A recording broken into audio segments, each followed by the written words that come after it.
Hello, Seiiti Arata. If you earn a salary above the average, but even so you mysteriously don't have investments rendering you a passive income, that means there is something wrong. If you have a good job, but even so you're very afraid of not being able to pay your debt, I'll ask you something.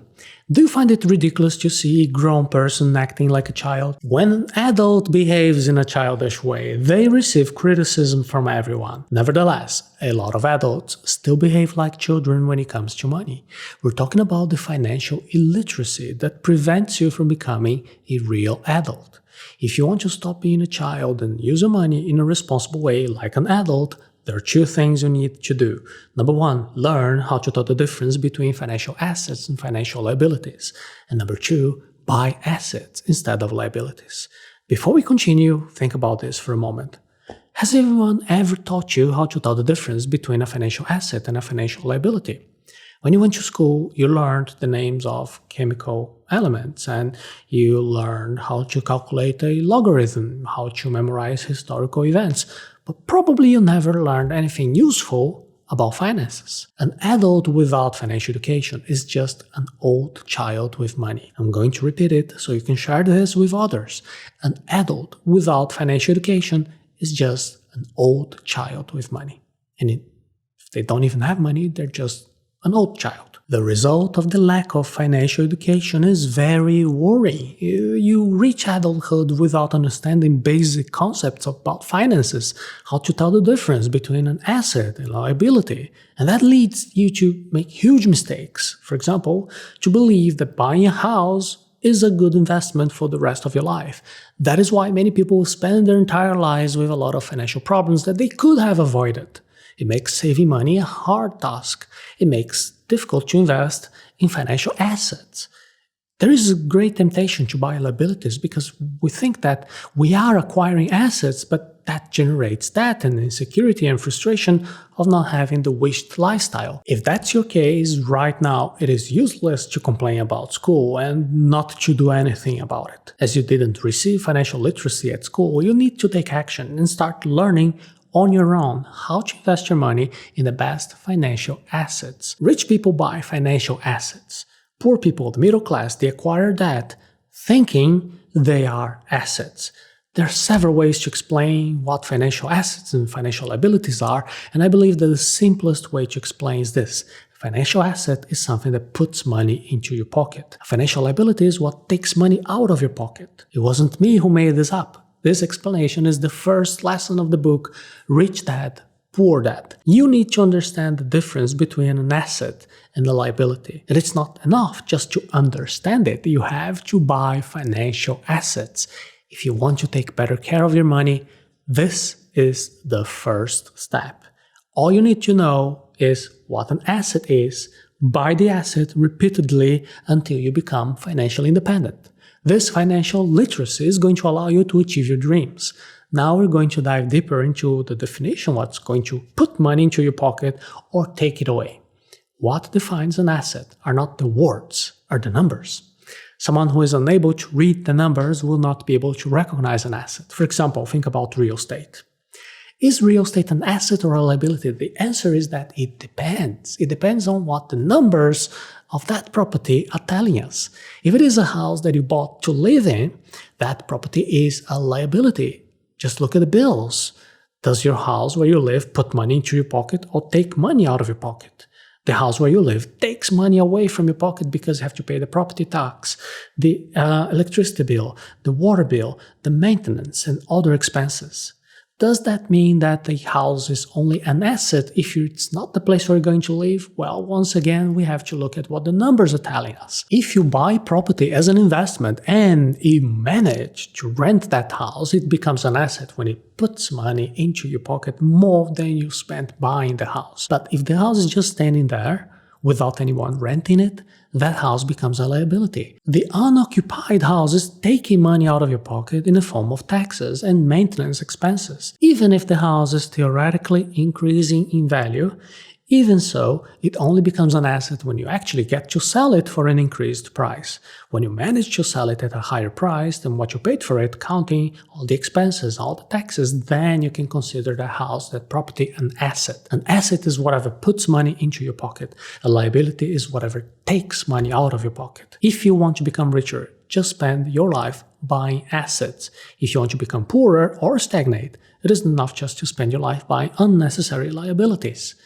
There is no point in having a prestigious job and being the manager of a good company. That doesn't guarantee you're going to become rich, even if you earn a lot of money. Financial literacy happens when you understand the difference between assets and liabilities and you make better choices. Of course, everyone needs to pay for their food and living and transportation expenses. And unfortunately, those who earn so little that can hardly pay the basic expenses are unlikely to be buying assets. That is exactly why the conversation today is with a different type of person. We're only talking to you who already earn a lot, but even so, mysteriously you can't make ends meet. This is a friendly message for a group of people who already earn more than the average, more than enough to cover for the basic expenses and still have financial difficulties. That's behaving like a child without financial literacy. A child is not mature enough to resist the immediate pleasure of overly spending money in liabilities. Luxury cars, large quantity of clothes, regular dinners at restaurants. All these expenses with liabilities use the money that could be applied to buy assets. Those who are going into that usually think that they need to earn more money, but earning more money doesn't always solve the problem. Sometimes it makes the situation even worse.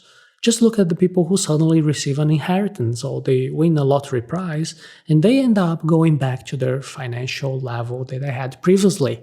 Money just accentuates the knowledge that you already have in your mind.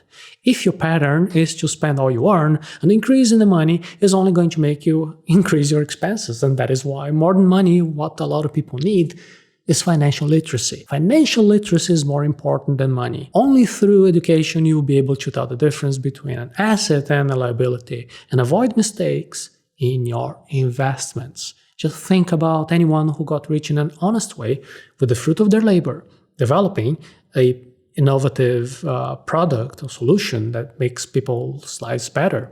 Now imagine that for any reason whatsoever that person loses everything today. It is very likely that the knowledge that this person has will help them to get their wealth back. But now imagine the opposite. Imagine that for any reason that person loses all their knowledge. Without financial education, their fortune will be quickly dilapidated. It will hardly be recovered. And this imagination exercise makes the importance of education very clear when it comes to generating wealth. But we're not here talking about any kind of education. You see, there are millions of professionals around the world who are highly educated but aren't rich. That happens because of the lack of financial literacy. Financial literacy is understanding how money works. And you can only manage what you understand. If you understand how money works, you can say that you are financially literate. Any people who have financial literacy can solve problems and generate money. And to understand how money works, first, you need to understand a few basic concepts. The difference between assets and liabilities. Tax, your cash flow. You can think about financial literacy as the foundation to build a great building. The first step to build a skyscraper is digging deep down in the ground and building a solid foundation. In the same way, the first step to building wealth is mastering the basic financial concepts. The problem is that almost no one is willing to build that foundation. Just search the internet. They're going to find a lot of motivational material saying that you need to believe more in yourself, that you need to wake up at 5 in the morning to have high performance mind hacks, to go to the next level. You see, all of that is very popular because people want easy solutions. Now, if you search about accounting and tax and analysis of companies' balance sheets, the amount of results that you're going to find are going to be much lower, and also these contents are going to have less views, a smaller audience.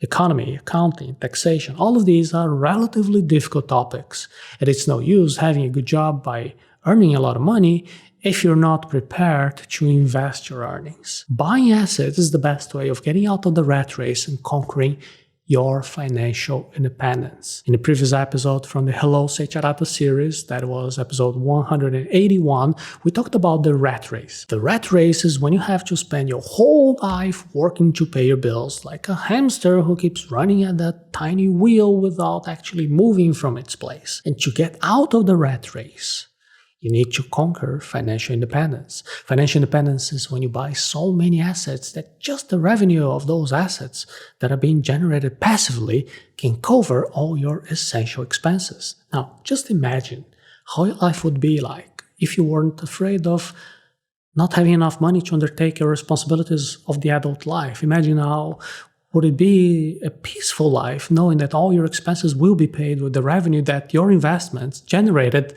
in a passive way. And this path is possible, but it depends on you.